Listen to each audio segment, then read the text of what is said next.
మీ జీఐఈటీ ఇప్పుడు జీజేయుగా మారింది. 2000కు పైగా ప్లేస్మెంట్స్, ఐపీఎం, కేపీఎంజీ వంటి సంస్థలతో ఇంటిగ్రేటెడ్ కోర్సులు. యూపీఎస్సీ కోచింగ్, అడ్మిషన్లు ఓపెన్. నేటి తరం యువత, ముఖ్యంగా చాలా మంది విద్యార్థులు పరీక్షల్లో ఫెయిల్ అయితే ఇక జీవితం అయిపోయింది, ఇంతటితో ఇక జీవితం లేదు అంటూ రకరకాలుగా వాళ్ళు అఘాయిత్యాలకి పాల్పడడాన్ని మనం చూస్తుంటాం. కానీ ఒక యువకుడు పుట్టుకతోనే తనకు వచ్చినటువంటి అతి పెద్ద అంగవైకల్య సమస్యను ఛాలెంజింగ్గా తీసుకున్నాడు. అది ఎలా అంటే 2 చేతులు పనిచేయవు, 2 కాళ్ళు కూడా పనిచేయవు, కనీసం కదలలేని పరిస్థితి. అయినా కూడా తాను ఈ సమాజానికి ఎంత ముఖ్యమైనటువంటి ఒక మెసేజ్ని ఇస్తున్నాడో ఈ వీడియోలో మీకు చూపించే ప్రయత్నం చేస్తున్నాను. ప్రస్తుతం అతను ఉద్యోగం కూడా ఇంటి నుంచి కదలలేని పరిస్థితుల్లో ఉన్న మంచం మీదే ఉంటూ ఆ ఉద్యోగం చేస్తూ ఇప్పుడు సోషల్ మెసేజ్ ఇస్తున్నటువంటి ఆ వ్యక్తి వెంకటరమణ. ఆయన డిజిటల్ మార్కెటింగ్ టీమ్ లీడర్గా పనిచేస్తూ నెలకు దాదాపు 40,000 రూపాయల జీతాన్ని కూడా ఆర్జిస్తున్నాడు. లైవ్ కాల్లో మనం మాట్లాడే ప్రయత్నం చేద్దాం. నమస్కారం వెంకటరమణ గారు. నమస్కారం సార్. నమస్కారం. నిజంగా మీకు హ్యాట్స్ ఆఫ్ చెప్పాలండి. ఎందుకంటే మొత్తం అన్ని అవయవాలు సక్రమంగా ఉండి దేవుడు అన్ని అవయవాలు మాకు ఇచ్చినా కూడా జీవితంలో ఏదో ఒక చిన్న సమస్య వస్తే ఇక ఈ లైఫ్ అయిపోయింది అంటూ అక్కడే కూర్చొని కన్నీళ్ళు పెట్టుకునే వాళ్ళు చాలా మంది ఉంటారు. కానీ మీరు మాత్రం అక్కడ ఆగిపోకుండా ఛాలెంజింగ్గా తీసుకొని ఇప్పుడు ఇంట్లో నుంచే, మంచం మీద నుంచే మీరు ఉద్యోగం చేస్తున్నారు. ఒకసారి మీ గురించి చెప్తారా? సార్, నా పేరు వెంకటరమణ టెంబేకర్ సార్. నేను పుట్టింది 2000 సంవత్సరంలో పుట్టాను. సో ఇది నాకున్న ఈ డిసీజ్ వచ్చేసి ఆస్టియోజెనెటిక్ ఇంపర్ఫెక్టా. ఓకే. ఇది ఏంటంటే పుట్టుకతోనే ఉంటుంది, బై బర్త్ నుంచే ఈ డిసీజ్ అనేది ఉంటుంది. సో ఈ డిసీజ్ యొక్క ప్రధాన లక్షణం ఏంటంటే ఎముకలు అనేటివి బలహీనంగా ఉంటాయి. అంటే సాధారణంగా ఒక మనిషి ఎముకలు ఎలా ఉంటాయి, ఏదన్నా దెబ్బ తాకినా ఏదైనా ఓడ్చుకోగలుగుతాడు, అతని పని అతను చేసుకోగలుగుతాడు. కానీ నా విషయంలో ఎలా అంటే ఏ చిన్నపాటి దెబ్బ తాగినా, ఏ చిన్నపాటి అంటే ఎక్కువ ఏమి చేసినా తొందరగా విరిగిపోతాయి. అంటే ఒక గాజు ముక్క కన్నా ఇక వేస్తే పగిలిపోతుంది కదా, అలా నా ఎముకలు అనేవి ఉంటాయి అన్నమాట. ఓకే. సో ఈ డిసీజ్ అనేది ఎముకలు చాలా పెలుసుగా ఉంటాయా? చాలా పెలుసుగా ఉంటాయి. అంటే మిమ్మల్ని పట్టుకోవడం కూడా కుదరదా? పట్టుకొని కూడా పైకి లేపడం కూడా? లేపచ్చు లేపచ్చు లేపచ్చు కానీ ఎక్కువ వెయిట్ పెట్టరాదు. ఓహోహో. ఓకే. ఎక్కువ వెయిట్ పెట్టరాదు, ఎలా పడితే అలా లేపరాదు. చిన్న పిల్లల కంటే అంటే నెలల పసిపాపను ట్రీట్ చేసినట్టు కూడా చేయలేము మిమ్మల్ని. ఇంచుమించు అలాగే చేయాలి, నెలలో పసిపాపని చేస్తాం కదా అలాగే. ఓకే. అంటే ఇప్పుడు మీ వయసు ఎంత అండి? నా వయసు ఇప్పుడు 26 సంవత్సరాలు. 26 సంవత్సరాలు. చిన్నప్పటి నుంచి కూడా ఇదే సమస్య మీకు? పుట్టినప్పటి నుంచి ఇదే సమస్య. సో ఎలా అసలు మీరు చదువుకోవడం కానీ 10th పాస్ అయ్యారు, ఆ తర్వాత నెక్స్ట్ కూడా వేరే స్టడీస్ కూడా పూర్తి చేశారు, డిజిటల్ మార్కెటింగ్ కూడా కోర్సుని కూడా కంప్లీట్ చేశారు, ప్రెసెంట్ జాబ్ చేస్తున్నారు, మీ కింద ఒక 8 మంది పని చేస్తున్నారు అంటున్నారు. అసలు ఎలా జరిగింది మీ ప్రయాణం అంతా చిన్నప్పటి నుంచి? అంటే ఈ పుట్టినప్పటి నుంచి నాకు ఈ డిసీజ్ ఏదైతే వచ్చిందో అలవాటు చేసుకొని కాలక్రమంగా ఇంటి నుంచే చదువుకోవడం స్టార్ట్ చేశాం. సో వృత్తిరీత్యా మా అమ్మ నాన్న ఇద్దరు ఎంప్లాయీస్ అన్నమాట. సో వాళ్ళ సహకార్యము ప్రధానంగా మా నాన్నమ్మ గారి సహకారం. మా నాన్నమ్మ గారు మా అమ్మ నాన్న ఊరికి వెళ్తే ఆమె ఇంట్లో ఉండి చార్ట్స్ ఉంటాయి కదా, ఆ చార్ట్స్ తోని ఆమె ఆల్ఫాబెట్స్ అవి నేర్పించేవాడు. సో అప్పుడు ఏంటంటే చిన్నప్పుడు కొంచెం అంటే మంచి అంటే కరెక్ట్గా ఉన్న స్టేజ్ అప్పుడప్పుడు అమ్మతోని ఊరికి వెళ్తుంది, ఆటోలోనో అట్లా వెళ్తుంటే, ఆటోలోనో బస్సులోనో నన్ను చిన్నగా అప్పుడు ఏంటంటే చిన్నగా ఉంది బాగా, 10 years 12 years వరకు. సో అలా అమ్మతో వెళ్ళినప్పుడు అక్కడ క్లాస్ లో ఉన్న పాఠాలు వినడం, ఇంట్లో మా నాన్నమ్మ గారు చెప్పినవి వినడం, ప్లస్ మా నాన్నమ్మ గారు స్పిరిచువాలిటీ ఎక్కువ చెప్పేవాళ్ళు, ఈ స్పిరిచువల్ రిలేటెడ్ కూడా ఎక్కువ నేను వినేవాడిని. తర్వాత ఈ క్రికెట్ కూడా నాకు చిన్నప్పటి నుంచి ఇంట్రెస్ట్ కాబట్టి దాన్ని చూసుకొని దాంట్లో ఉన్న ఇంగ్లీష్ ని కూడా నేను నేర్చుకోవడం జరిగింది. సో ఇలా నా చైల్డ్హుడ్ అనేది నా ఎడ్యుకేషన్ అంటే ఒక ట్రెడిషనల్ ఎడ్యుకేషన్ లాగా నేను ఎప్పుడు చేయలేదు. మా అమ్మ నాన్న వాళ్ళు ట్రెడిషనల్ టీచింగ్ చెప్పారు కానీ నేను ఎప్పుడు ట్రెడిషనల్ స్కూల్కి వెళ్ళలేదు. ఏదున్నా కానీ ఇంట్లోనే నేర్చుకోవడం జరిగింది. సో కార్యక్రమాన ఇక చదువుకోవాలి అంటే అనే కాన్సెప్ట్ లో మా నాన్నగారు ఏం చేశారంటే ట్యూటర్ని పెట్టాడు. మామూలుగా ఇప్పుడు ఈ డైట్ కాలేజ్ ఉంటుంది కదా, ఉమ్, కొంతమంది ట్యూషన్స్ చెప్పేవాళ్ళు వాళ్ళ పర్సనల్, అంటే వాళ్ళ కోసం. ఉమ్, సో మేమేం చేస్తామంటే ఒక ట్యూటర్ని పెట్టి ఆల్మోస్ట్ హోమ్ ట్యూషన్ ఉమ్, ఇంటికి వచ్చి వాళ్ళు ఓపెన్ 10th సంబంధించిన సిలబస్, ఇంకా వేరే వేరే లాంగ్వేజెస్, తెలుగు కానీ ఇంగ్లీష్ కానీ, అప్పటికి నాకు ఇంగ్లీష్ వచ్చినా కానీ ఇంకా కొంచెం బెటర్ అంటే అకాడమీ సబ్జెక్ట్ వాళ్ళు నేర్పించారన్నమాట. ఓకే. అలా నేను 2018లో నేను ఈ ఓపెన్ 10th అనేది పాస్ అవుట్ అయ్యాను. ఉమ్, రాసిన ఫస్ట్ అటెంప్ట్లోనే పాస్ అయిపోయాను ఇదంతా. ఓకే. దాని తర్వాత ఇంటర్ చేద్దాం అనుకున్నాను కానీ 2019 నాకు ఒకటి న్యూరో ప్రాబ్లం వచ్చింది. ఉమ్, అంటే ఈ న్యూరో ప్రాబ్లం ఎలా వస్తుందంటే ఏదైతే ఎముకల డిసీజ్ ఉందని చెప్పినారు కదా, ఉమ్, దీంతోనే అది రిఫ్లెక్ట్ అవుతుంది అన్నమాట. ఓహో. అది కొంతమందికి ఏంటంటే ఎర్లీ స్టేజెస్ లోనే వస్తుంది. ఉమ్, నేనేంటంటే చిన్నప్పటి నుంచి మా అమ్మ నాన్న కావచ్చు, నేను కావచ్చు, మా చుట్టుపక్కల వాళ్ళు నన్ను జాగ్రత్తగా చూసుకోవడం వల్ల ఇది చిన్న వయసులో రాలేదు. ఉమ్, ఒక సర్టెన్ ఏజ్ 19-20 ఆ టైంలో రియాక్ట్ అయ్యింది. సో 19-20లో ఏంటంటే నేను అప్పుడు ఇక చేద్దాం అనుకున్నాను. అప్పుడు న్యూరో ఇష్యూ వచ్చేసరికి ఇక నేను చేయలేకపోయాను. ఉమ్, దాని తర్వాత కరోనా వచ్చింది, మీకు ఉమ్, తెలుసు. అవును.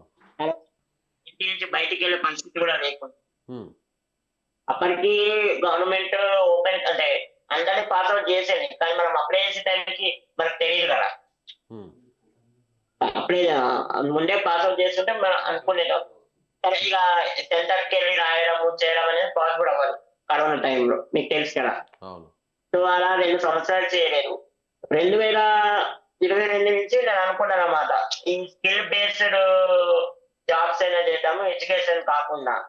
ఎందుకంటే నాకు చిన్నప్పటి నుంచి ఇంట్రెస్ట్ అన్నమాట, ఇట్లా స్కిల్ బేస్డ్ ఏదైనా చేద్దాము, ఏదైనా నేర్చుకుందాము అనే దాంట్లో నేను ఉన్నాను. ఉమ్, ఏంటంటే మా పేరెంట్స్ కూడా నీకు నచ్చింది నువ్వు చెయ్యు, నీకు నచ్చింది నువ్వు నేర్చుకోవాలి, వాళ్ళు నాకు ఫ్రీడమ్ ఇచ్చారు. సో అలా నేను ఈ ఈ జర్నీ అంతా స్టార్ట్ చేయడం జరిగింది. ఓకే. ఇప్పుడు మీరు ప్రజెంట్ చేసేటువంటి జాబ్ ఏం జాబ్ చేస్తున్నారు? ఇది ప్రజెంట్ నేను ఇప్పుడు మీకు చెప్పినాను కదా, ఈ ఏదైతే జాబ్ అంటే కోర్స్ నేర్చుకునే ప్రాసెస్ లో వివిధ కోర్సెస్ కూడా నేను నేర్చుకున్నాను. ఉమ్, అంటే నేర్చుకోవడానికి ట్రై చేస్తాను నేర్చుకుందామని, కానీ నాకున్న హెల్త్ ఇష్యూస్ దృష్ట్యా నేను అది నేర్చుకోలేకపోతున్నాను. నాకు కుదరలేదు. 2024లో ఈ డిజిటల్ మార్కెటింగ్ కోర్స్ అంటే ఎలా మొబైల్ ద్వారా ఆన్లైన్లో నేర్చుకున్నారా? మొబైల్ ద్వారా కంప్లీట్ మొబైల్ ద్వారా, ఉమ్, మొత్తం మొబైల్ ద్వారానే నేను ఈ కోర్స్ నేర్చుకున్నాను. 2025లో నేను కంపెనీలో ఇంటర్న్షిప్ చేశాను, ఇక్కడైతే ఈ కోర్స్ నేర్చుకున్నాను. అదే అదే సంవత్సరం మేలో నేను ఈ పనిచేసిన కంపెనీలో జాయిన్ అయ్యాను. ఇప్పుడు ప్రజెంట్ నేను ఒక డిజిటల్ మార్కెటింగ్ టీమ్ లీడ్ గా చేస్తాను. డిజిటల్ మార్కెటింగ్ టీమ్ లీడర్గా చేస్తున్నారు. అవును. ఎలాంటి మీ జాబ్ యాక్టివిటీస్ అన్నీ ఎలా ఉంటాయి? మీరు సందేహంగా పడచ్చు, కానీ ఒక ఫ్యాక్ట్ ఏంటంటే సార్, మేజర్ గా నేను మాది డిజిటల్ మార్కెటింగ్ టీమ్ లో నేను పోషించేది మేజర్ గా క్లయింట్స్ అండ్ టీమ్ మేనేజ్మెంట్ కి మధ్యలో ఉంటారు. అంటే మీరు కోఆర్డినేషన్ చేస్తారా క్లయింట్స్కి టీమ్ మేనేజ్మెంట్కి మధ్యలో? క్లయింట్ కి ప్లస్ మా ఎంప్లాయీస్ కి మధ్యలో కోఆర్డినేషన్ చేస్తాము. ఉమ్, కంప్లీట్ టాస్క్ వాళ్ళ వాళ్ళు ఇప్పుడు ఫర్ ఎగ్జాంపుల్ ఒక క్లయింట్ వచ్చారనుకోండి, ఉమ్, వాళ్ళ రిక్వైర్మెంట్ ని బట్టి మేము మా టీమ్స్ కి అలాట్ చేస్తాం కదా. Complete day to day progress, task ఎలా జరుగుతుంది, ఎక్కడి వరకు వచ్చింది. ఫర్ ఎగ్జాంపుల్ ఒక వెబ్సైట్ డిజైనింగ్ వచ్చింది, అది ఏ టీం మెంబర్ కి ఇచ్చి చేయాలి, ఎలా వర్క్ నడుస్తుంది, ఇఫ్ ఇన్ కేస్ ఏదైనా టెక్నికల్ ఇష్యూస్ వస్తే దాన్ని ఎలా సాల్వ్ చేయాలి, కంప్లీట్ చూసుకుంటాను మేనేజ్మెంట్. ఓకే. మొత్తం అంతా కూడా మొబైల్ ద్వారానే చేస్తారు. ఎన్ని గంటలు ఉంటుంది ఈ జాబ్ వర్కింగ్ అవర్స్ ఇది? నాది 10 to 7. ఎంతండి? 10 to 7? 10 to 7. 9 అవర్స్ పొద్దున 10 నాన్ స్టాప్గా నుంచి ఉంటుందా? మధ్యలో ఏదైనా బ్రేక్స్ ఉంటుంది? అంటే మీకు అంటే మామూలు మనుషుల కంటే కూడా కాస్త మీరు వీక్గా ఉంటారు, సెన్సిటివ్గా ఉంటారు కదా, మరి వర్కింగ్ అది మధ్యలో నాన్ స్టాప్గా ఉంటుంది ఎట్లా అది? అంటే ఇక్కడ నేను ఒక విషయం చెప్పాలి సార్. ఇక నేను చెప్పాల్సింది ఎవరైతే నన్ను ఈ కంపెనీలో పెట్టిన మా ఫౌండర్ అన్నమాట. ఉమ్, ఆయన పేరు సుబ్రహ్మణ్యం గారు. ఓ, సో ఆయన ఏంటంటే నా గురించి మొత్తం తెలుసు అన్నమాట. ఉమ్, మేము రీసెంట్లీ ఆయన కలవడం కూడా జరిగింది. ఉమ్, సో నాకు ఏంటంటే ఫుల్ ఫ్రీడమ్ ఇచ్చారు. అంటే అందర్ ఎంప్లాయీస్ కి 10 to 7 అనేది ఉంటుంది, కానీ నాకు అలా ఉండదన్నమాట. ఆహాహా. అంటే మీ మీ అవైలబిలిటీని బట్టి, క్లయింట్ టైమింగ్స్ని బట్టి మీ టీము Yes. వాళ్ళ జాబ్ అక్కడున్న సిచ్యువేషన్ బట్టి మీరు కోఆర్డినేట్ చేస్తుంటారు అంతేనా? ఎగ్జాక్ట్లీ. ఓకే. అంటే నార్మల్ ఎంప్లాయీస్ కి మీ పర్ఫార్మెన్స్ లెవెల్స్ ఎలా ప్రూవ్ చేసుకోగలిగారు? ఎంత కాలం అయింది జాబ్ జాయిన్ అయ్యి మీరు? నేను దాదాపు 1.5 ఇయర్ నుంచి చేస్తున్నాను. ఓహ్! గ్రేట్. హ్మ్. అయితే ఇక్కడ ఏం జరిగిందంటే, ఎక్కడైతే నేను కోర్స్ నేర్చుకున్నానో పాత కంపెనీలో, హ్మ్. ఆ కోర్స్ నేర్పించిన ఆయననే ఇప్పుడు నాకు జాబ్ ఇచ్చిన ఆయన. ఓహ్! అంటే ఆ కంపెనీలో ఆయన ఒక ట్రైనర్, హుహు. పాత కంపెనీలో. సో ఆయన నాకు ట్రైనింగ్ నేర్పించేటప్పుడే నా గురించి తెలుసుకున్నాడు అన్నమాట. అంటే నేను రెగ్యులర్ గా క్లాసెస్ కి రావడము, రెగ్యులర్ గా సార్ చెప్పిన టాస్క్లు ఉంటాయి కదా, కోర్స్ టాస్క్లు, హ్మ్. అవి చేయడము, ఇలా ఆయన దృష్టిలో తెలిసానన్నమాట. సో 2025 మేలో ఆయన కంపెనీ స్టార్ట్ చేసినప్పుడు నాకు ఫోన్ చేశారు. వెంకట్రమణ, ఇట్లా నేను మనమే ఒక కంపెనీ స్టార్ట్ చేస్తున్నాం, నేను ఆ కంపెనీలో మనమే స్టార్ట్ చేస్తున్నాం, నీకు ఇంట్రెస్ట్ ఉండాలి. హ్మ్. అప్పటికే నేను ఇంటర్న్షిప్ చేసి ఖాళీగా ఉన్నాను కాబట్టి నాకు ఆయన అవకాశం ఇచ్చి అట్లా. అంటే మెయిన్ మీ మెదడుకు అలాగే మీ వాయిస్‌కి పని ఎక్కువ ఉంటుంది. అంతేనా? అంతే సార్, అంతే. హ్మ్. అంతే. సో అందరికంటే కూడా దేవుడు భగవంతుడు మిమ్మల్ని ఇబ్బంది పెట్టినా కూడా మీ బ్రెయిన్‌కి ఒక పవర్‌ఫుల్ బ్రెయిన్ ఇచ్చారు. అంతేనా? అయితే అంతే సార్. అంటే ఇక్కడ ఒక చిన్న సబ్మిషన్ ఉంది సార్. హ్మ్. ఈ డిజిటల్ మార్కెటింగ్ లో ఒక దేవుడు ఇచ్చిన వరం ఏంటంటే సార్, ఎక్కువ టెక్నికల్ గానీ, ఎక్కువ ఇట్లా ఈ నాలెడ్జ్ ఇదంతా అవసరం లేదు. నార్మల్ మొబైల్ తో కూడా కొన్ని వర్క్స్ మనం చేసుకోవచ్చు. హ్మ్. ఇప్పుడు కంటెంట్ రైటింగ్ కానీ, హ్మ్. సోషల్ మీడియా మేనేజ్మెంట్ కానీ, హ్మ్.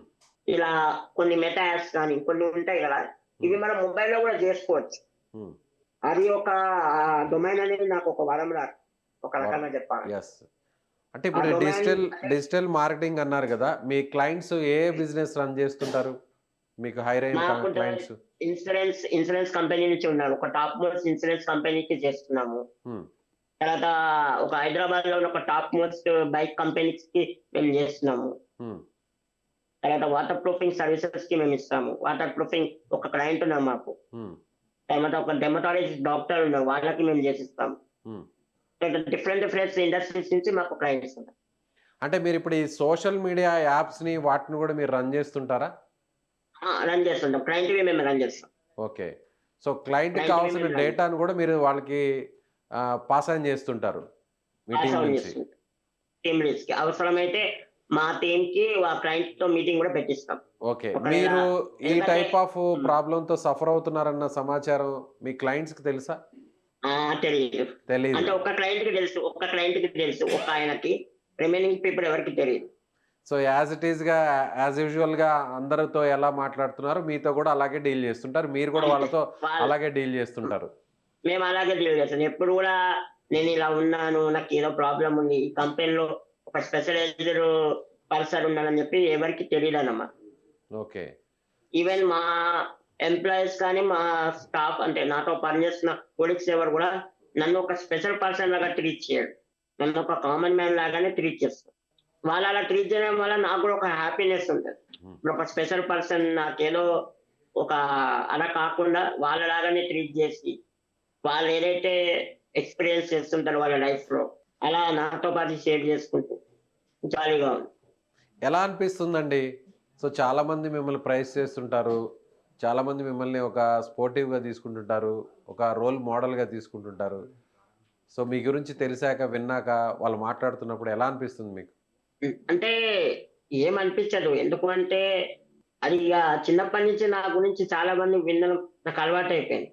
అంటే మా అమ్మతో బస్‌లో వెళ్తున్నప్పుడు గానీ, మా అమ్మతో అడగడం, నన్ను అడగలేక, ఈ బాబుకి వయసెంత? ఈ బాబుకి డిసీజ్ ఏంటి? ఈ బాబు కూర్చుంటారా? నడుస్తారా? అంటే నా గురించి ఎంక్వైరీ అనేది నాకు చిన్నప్పటి నుంచి ఉంది.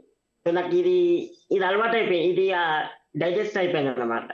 హ్మ్. సో మంచిదే. ఓకే. కానీ నాకేమనిపిస్తదంటే ఇన్‌స్పైర్ అవుతున్నారు. ఓకే. కానీ ఇన్‌స్పైర్ అయ్యి వాళ్ళు ఏదైనా ఒకటి సాధిస్తే బావుంటది. యాహ్! మీ సో హ్మ్.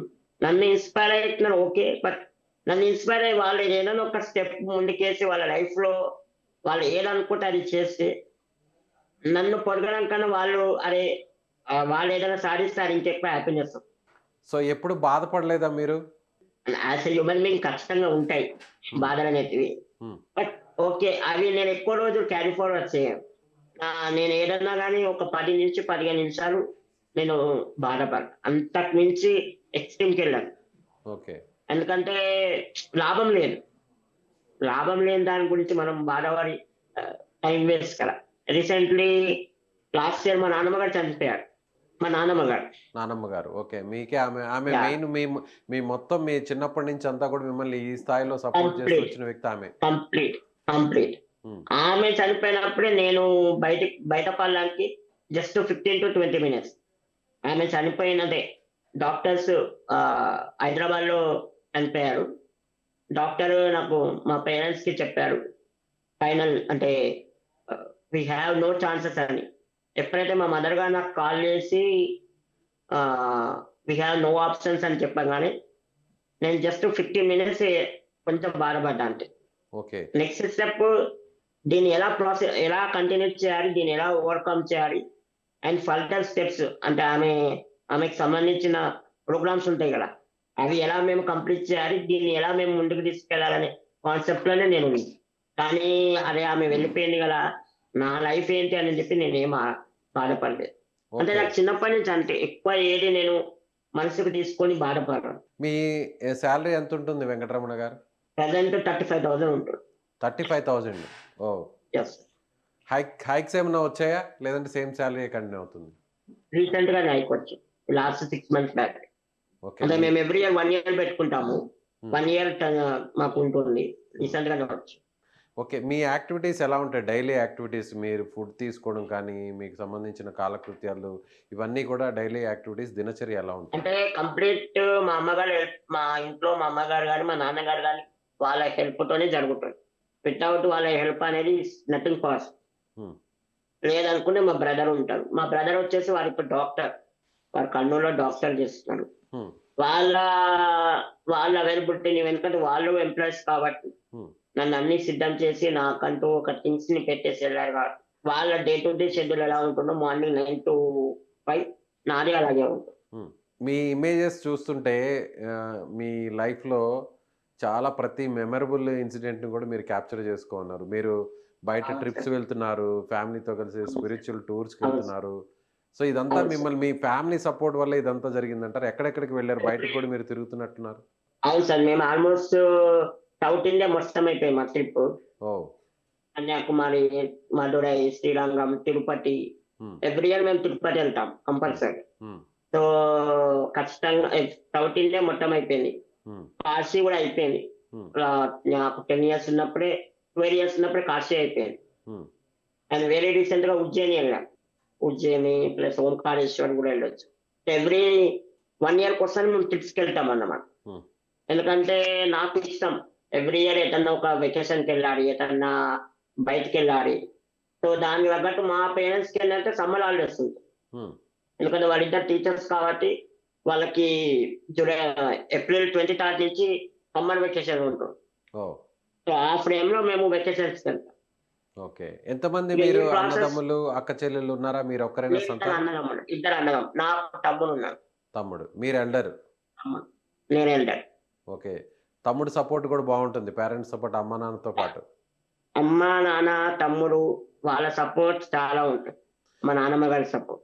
ఇప్పుడు కంప్లీట్‌గా మీకొక అటెండెన్స్ అనేది ఉండాల్సిందేనా? ఇప్పుడు లేదంటే మిమ్మల్ని ఒక చోట ఉంచేస్తే మీ వర్క్ మీరు చేసుకుంటూ ఉంటారా? నార్మల్‌గా వర్క్ అంటూ నేను చేసుకుంటా ఆఫీస్ వర్క్స్. హ్మ్. కానీ ఏదైనా పర్సనల్ నీడ్స్ ఉంటే ఒక పర్సన్ కావాలి. ఒక పర్సన్. హ్మ్. Personal needs. పర్సనల్ నీడ్స్ కోసం. Yes. Personal needs. So, okay. Remaining other things ఏవైతే ఉంటాయో చిన్న చిన్నయి అవి నేను మేనేజ్ చేసుకోగలను కొద్ది. మీరు పడుకోన్న అది ఆ స్ట్రక్చర్ అది ఏంటండి? చెక్క మీద అంటే తీసుకొని వెళ్ళడానికి అది ఈజీగా ఉండడం కోసమనా? అంటే ఇది ఏంటంటే అండి నార్మల్‌గా ఇప్పుడు మీకు చెప్పాను గదా! ఈసీస్ అని. సో, చిన్నప్పుడేంటంటే నార్మల్‌గా చేత్తోని లేపేవారు. హ్మ్. సో, కాలక్రమంగా నేను వెయిట్ పెరగడము. హ్మ్. సో, అలా లేపడం వల్ల కొన్ని పెయిన్స్ నాకు రావడము. హ్మ్. సో, దీనివల్ల ఇదొకటి వుడ్ చేపిచ్చారన్నమాట. ఓకే. దీంతోనే మేము ఏ ట్రిప్స్‌కైనా గాని ఇప్పుడు మీకు రీసెంట్‌గా మేము ఉజ్జయిని ఎళ్ళినాము. హ్మ్. తిరుపతి ఎళ్ళినా గాని దాంతోనే ఎళ్తాం. ఓకే. మీరు నార్మల్ బెడ్ మీద యాజ్ ఇట్ ఈస్‌గా అలాగే పడుకుంటారు. లేదు దీని మీదకెళ్ళి దిగుతాను నేను. దీని మీదే దీని మీదకెళ్ళి జరుగుతా. ఇట్లా జరుగుతా. పక్కకెళ్తాను. అలా మీరు యాహ్! మీరు దొర్లడం గాని అలా చేయగలరా?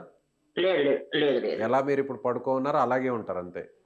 అలాగే ఉంటాను. ఆ! పక్కకి జరుగుతానండి. పక్కకి జరుగుతారు. తల మాత్రం తిప్పగలుగుతారు. మొబైల్‌ని మీ తల చేతులతో ఆపరేట్ హ్మ్. చేయగలరు. ఎగ్జాక్ట్. ఎగ్జాక్ట్. మీ చేతులతో మీరే ఆపరేట్ జేస్తారు మొత్తం యాప్స్ అన్నీ నేనే కూడా. ఆపరేట్ చేయగలను.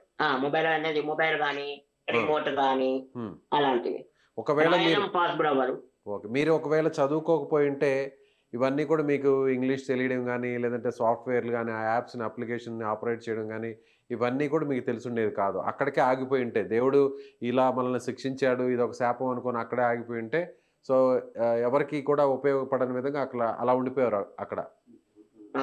అంత కరెక్టే సార్. నేను, నేను 2016, 17లో ఓపెన్ టెన్త్ రాద్దామని ఎప్పుడైతే అనుకున్నానో, ఆ క్షణం అనుకోకపోయుంటే, హ్మ్. ఇలా నేను మీ ముందు మాట్లాడే వ్యక్తిని కాదు. ఓకే. ఇంకోటేంటంటే ఎప్పుడైతే కరోనా తర్వాత నేను ఏదో ఒకటి చేద్దామని స్ట్రాంగ్‌గా డిసైడ్ అయ్యాను. అంటే ఏదో ఒక డిపార్ట్‌మెంట్ ఎంచుకోవాలి. అది చేసేది నాకు సాటిస్ఫై అనిపియదు. అండ్ మా వాళ్ళు నాకు తెలిసిన ఫ్రెండ్స్ కానీ వాళ్ళు వీళ్ళంటే వేరే వేరే సజెస్ట్ చేశారు. కానీ నాకేంటంటే చిన్నప్పటి నుంచి ఈ టెక్నాలజీ గాని, సోషల్ మీడియా గాని ఇవి ఇంట్రెస్ట్ అన్నమాట. సో, నాకు ఈ డొమైన్ అనేది ఇంట్రెస్ట్ కాబట్టి నేను దీని మీదకి వెళ్ళిపోయా. నిజంగా చాలా, చాలా, చాలా గ్రేట్ అండి. So, thank you. మీలాంటి మీ వయసులో ఉన్న యువత 25, 26 సంవత్సరాలున్న యువత సో, తల్లిదండ్రులు ఆస్తులు ఇవ్వలేదని, లేపోతే ఆస్తులకు సంబంధించి లేదా పెద్దగా చదువుకోలేదని, చదువు లేకపోతే ఈ జీవితం ఆగిపోయిందని, లేదు పూర్తిగా ఏదో ఒక చిన్న ప్రాబ్లమ్, ఒక చెయ్యి ఏదో ప్రాబ్లమ్ యాక్సిడెంట్ అయ్యి చెయ్యి కోల్పోయామనో, కాలు కోల్పోయామనో, ఇలా రకరకాల సమస్యలతో అక్కడికి ఆగిపోతుంటారు. కానీ మీరు అవును సార్. 2 చేతులు పని చేయకపోయినా, 2 కాళ్ళు పని చేయకపోయినా, ఒక చోట పడుకున్న చోటే ఇంచు కూడా కదలలేని స్థితిలో ఉన్నా కూడా సో, ఈ ప్రపంచానికి మీ వయసులో ఉన్న యువతకు ఒక గ్రేట్‌ఫుల్ మెసేజ్ అయితే మీరు ఇస్తున్నారు. సో, మీరంతటితో ఆగకుండా చదువును పూర్తి చేశారు. సో, ఒక కోర్స్‌ని పూర్తి చేశారు. అదే విధంగా ఇప్పుడు జాబ్ గూడా చేస్తున్నారు. మీ కింద ఒక 8 మంది ఎంప్లాయీస్ కూడా ఉన్నారు. సో, అలాగే మీ జాబ్‌లో కూడా జీతాన్ని కూడా స్టెప్ బై స్టెప్ పెంచుకుంటూ ఉన్నారు. నిజంగా గ్రేట్ అండి. Thank you sir. Thank you very much. అలాగే సో, ఈ ఈ ప్లాట్‌ఫార్మ్ ద్వారా నేను ఒకటి చెప్పదలుచుకున్నాను. If permission. ప్లీజ్. ఎవరైతే ఇలా ఆగిపోతున్నారో దయచేసి ఆగకండి. ఎందుకంటే మార్కెట్‌లో మనకి చాలా అవకాశాలున్నాయి. కానీ ప్రాక్టికల్‌గా ఆలోచిస్తే ప్రతి మనిషికి ఒకటే జాబ్ కావాలి. మనం మనకంటూ ఒక 6 నెలలు, సంవత్సరం మనకి కాదు అనుకుంటే ఖచ్చితంగా మనం జాబ్ చేయగలుగుతాం. అది చిన్నదైనా, పెద్దదైనా. యెస్. కానీ ఆహ్, మనం ఏదో చేస్తున్నాము, చిన్న జాబ్ చేస్తున్నాము, సొసైటీ గుర్తించడేమో అనే కాన్సెప్ట్స్‌కి రావద్దు. ఏది చేసినా మనకి నచ్చింది చేశామనుకోండి దానికన్నా ఎగ్జాక్ట్‌లీ. సంతృప్తి ఇంకొకటుండదు. యెస్. ఇప్పుడు ఇది నేను డిజిటల్ మార్కెటింగ్ చేసినప్పుడు కూడా నన్నన్నారన్నమాట. "నీకింత ఫ్లూయెంట్ ఇంగ్లీష్ ఉంది. నువ్వెందుకు ఈ డొమైన్‌లోకొచ్చావు? వేరే డొమైన్ చేయొచ్చు కదా!" నేనొకటే ఆన్సర్ చెప్పా. అప్పుడేంటంటే ఇది నాకిష్టం. ఈ సోషల్ మీడియా అన్నా, లేకపోతే ఈ కంటెంట్ క్రియేషన్ కావచ్చు. సో, ఈ కంటెంట్ రైటింగ్ కావచ్చు. ఇవన్నీ నాకిష్టమన్నమాట. ప్లస్ దేవుడికి నాకిచ్చిన వరం ఏంటంటే నాకు లెక్క డొమైన్ ఇది. సో, ప్రతి మనిషికి ఒక ఇంట్రెస్ట్ బేస్డ్ ఉంటుంది. కాకపోతే వాళ్ళకున్న ఫ్యామిలీ ఇష్యూస్ కావచ్చు, ఫైనాన్షియల్ ఇష్యూస్ కావచ్చు. కొంతమంది ఆగిపోతుంటారు ఇప్పుడు మీరన్నట్టు. కానీ ఫస్ట్ ప్రయత్నం చేయండి. ఏదో ఒక ప్రయత్నం. వస్తే వచ్చింది పోయిందనుకోండి లైట్ తీసుకోండి. ఎందుకంటే కొంతమంది ఏదైనా ట్రై చేసి రాకపోతే కొన్ని అన్‌వాంటెడ్ డిసిషన్స్ తీసుకుంటున్నారు. అవును.